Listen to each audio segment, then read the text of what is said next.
कुछ सीधे साधे प्रश्न हैं और प्रश्न है भी कि दिन में कितनी बार झूठ बोलते हैं आप? क्या अपने आप को कभी टटोलते हैं आप? अब कसम से एक कसम सच्ची खाइए और कितनी झूठी कसमें खाई है बताइए। क्या दूसरे के दुख में ये भीगते हैं ने? अन्याय होता देख मन क्या होता है बेचैन।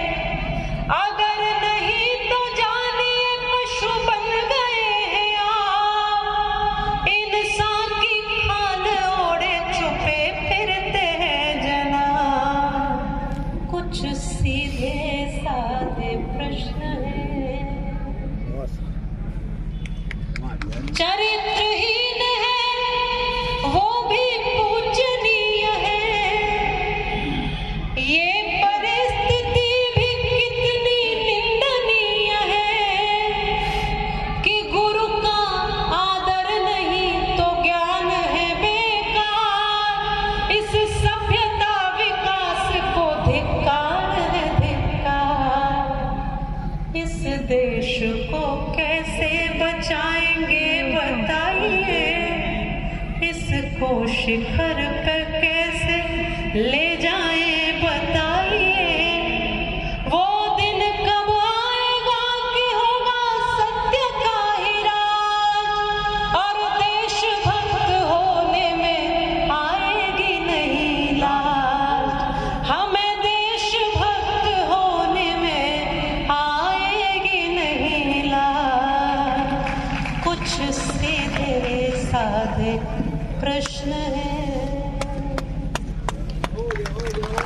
खुद से पूछना कि राम के देश में ये वृद्धाश्रम क्या कर रहे हैं? ये बूढ़े माँ बाप वृद्धाश्रमों में क्या कर रहे हैं? हम बड़ी बड़ी बातें हवा में उड़ाते चले जाते हैं, अपने परिवार को संभाल नहीं पा रहे, अपने बच्चों को संभाल नहीं पा रहे, अपने सनातन को संभाल नहीं पा रहे, अपने संस्कारों को संभाल नहीं पा रहे हैं, अपने को संभाल नहीं पा रहे हैं। बच्चे युवा नशे की तरफ जा रहे हैं। हमारी मातृशक्ति अपने अस्तित्व को समझ नहीं पा रही है। हम किस आसमान को छूने की बात कर रहे हैं? हम धरती पर ठीक से चल नहीं पा रहे हैं। अभी कह रहे थे तलवार रखनी चाहिए, हथियार रखनी चाहिए। हथियार चलाने वाले भी पैदा कर लो और हथियार चलाने के लिए हाथों में ताकत भी तो पैदा कर लो। तलवार ऐसे ही तो नहीं चल जाएंगी। तलवार रखी हुई है। कितनों के बच्चे तलवार चलाना जानते बताइए? और कितने लोग जानते हैं ये बताइए?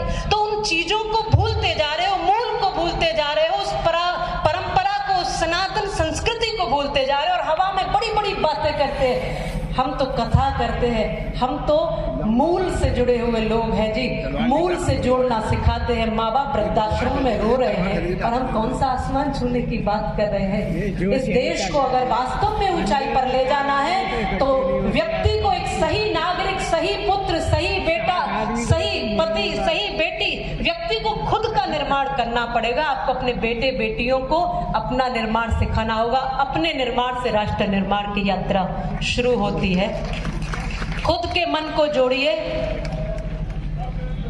अपने मन को जोड़िए और देखिए ये कहते हैं ना कि बच्चों का निर्माण करना है। किसी को भी बच्चों का निर्माण करने की जरूरत नहीं है। माता पिता को अपना निर्माण करने की जरूरत है। बच्चों का निर्माण अपने आप हो जाता है। हम सबको आज से जो भी कर्तव्य दूसरों को सिखा रहे हैं खुद अपने जीवन पर लागू करें। इस आयोजन से अगर कुछ सीख कर जाना है तो यही कि पहले अपने मन को जोड़िए, खुद को जोड़िए, अपने परिवार को जोड़िए, फिर जाकर समाज, राष्ट्र और हिंदुओं को जोड़ने का बीड़ा आपका अच्छा लगेगा, बहुत सुंदर लगेगा। अपने आप को जोड़िए।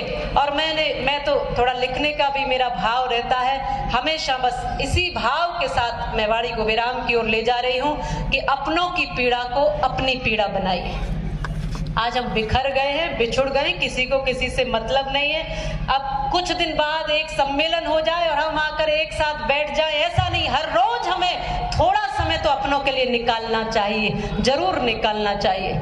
इसलिए अपनों की पीड़ा को अपनी पीड़ा बनाइए। हाथ जोड़कर मेरा हिंदुओं से निवेदन है, मिलकर कदम बढ़ाइए। न ब्राह्मण, क्षत्रिय, वैश्य, न शूद्र की जरूरत है। आज दहकती हुई धरती को दहाड़ता हुआ हिंदू चाहिए। हम ब्राह्मण बने रहेंगे, क्षत्रिय बने रहेंगे, वैश्य बने रहेंगे, शूद्र बने रहेंगे, बड़ी बड़ी बातें करेंगे, कुछ भी नहीं बदलना है। हमको एक दूसरे को अपनाना पड़ेगा। मंदिर में शबरियों को लाना पड़ेगा। मंदिर में फिर से हमें उन सबको बुलाकर गले लगाना पड़ेगा। निषाद बाट देख रहे, जटायु बाट देख रहे, बिना हनुमान और सुग्रीव के मंदिर अधूरा रहेगा जी। इसलिए उन सबको हमें फिर से गले लगाकर एक होना पड़ेगा। जहां हम नहीं पहुंच रहे, दूसरे पहुंच जाते हैं और कमजोरी का फायदा सब उठा लेते हैं। इसलिए अपनों को कमजोर न रहने दें और खुद को भी कमजोर न रहने दें, ऐसी मेरी भावना है। हिमालय से फिर कोई गंगा निकलनी चाहिए। जाति पात की मैल दिलों से धुलनी चाहिए। हंगामा खड़ा करना मकसद नहीं है हमारा। हम चाहते हैं कि भारत की तस्वीर बदलनी चाहिए। मेरे सीने में न सही, आपके सीने में सही, राष्ट्रभक्ति की आग जलनी चाहिए। हमारा संकल्प एक हो, हमारा मन एक हो, हमारा विचार एक हो। बाबा सत्यनारायण मौर्य की पंक्तियां हैं, मुझे बड़ी अच्छी लगती हैं। वेद के मंत्र पर है, संगक्षद्वम संवदद्वम संवो मनासि जानता। वो कहते हैं साथ चलें और साथ में बोलें। वेद वचन ये प्यारा है, व्यष्टि नहीं समष्टि में हरि ने खुद को विस्तारा है। आओ मंदिर में सबके संग सत्संग करो और भजन करो। अपने अपने घर में छोटे मंदिर का मत सृजन करो, क्योंकि मुसलमान कुछ भी हो पर देखो मस्जिद में जाता है और अपनी अपनी छोटी मस्जिद घर में नहीं बनाता है। इसीलिए वो एक और तुम टुकड़ों में है बटे हुए। सोचो क्यों संतों ने मंदिर का ये चलन चलाया था। फिर मत कहना विद्वानों ने ना अपना धर्म निभाया था। हम बोलेंगे गीत ये हमने बार बार दोहराया था। आपसे सनातन है, आपसे राष्ट्र है। आप अपने आप में पूरा राष्ट्र है, आप अपने आप में पूरा सनातन है। आप खुद का निर्माण करिए, अपने परिवार को व्यवस्थित करिए, समाज और राष्ट्र भी निर्माण हो जाएगा। बोलिए भारत माता की जय। दोनों हाथ उठाइए, मुट्ठियां बांध कर कहिए। मैं बहुत बहुत धन्यवाद करना चाहती हूँ आप सभी का और आयोजक कमेटी का, सभी का बहुत बहुत धन्यवाद है। दोनों हाथ उठा करके कहिए, जितनी भी आवाज है, जितनी भी दहाड़ में तो शेरों की कमी होती नहीं। सीधी रीढ़ की हड्डी कर लें थोड़ी देर के लिए, और कम से कम जब तक महाराज जी और हमारे भैया जी बोले बिल्कुल सीधे हो जाए। सीधा होने के लिए ही तो हम यहाँ आए। जो टेढ़े चल रहे हैं उन्हीं को सीधा होना है। तो वाकई में करते रहिए हिंदुस्तान की बात, राष्ट्रभक्ति के साथ, देशभक्ति के साथ, गौ भक्ति के साथ। हमारे वीडियोस को शेयर, लाइक, सब्सक्राइब और कमेंट करके बताइए। भारत माता की जय, भारत माता की जय, वंदे वंदे वंदे, हिंदू राष्ट्र की, गौ माता की, सत्य सनातन धर्म की, आप सभी सनातनियों की, सभी की जय जय। हमारे वीडियोस को शेयर करिए, लाइक करिए, सब्सक्राइब करिए और कमेंट करके बताइए 7906138147 पर कि आपको ये राष्ट्रभक्ति, हिंदू भक्ति धन्यवाद आदरणीय दीदी कैसा लगा और कितने हिंदुस्तानियों तक, हिंदुओं तक आप ये डिजिटल संदेश पहुंचाने वाले हैं। Thank you. जय हिंद, जय भारत। टंडन हिंदुस्तान के साथ। हमारे आपके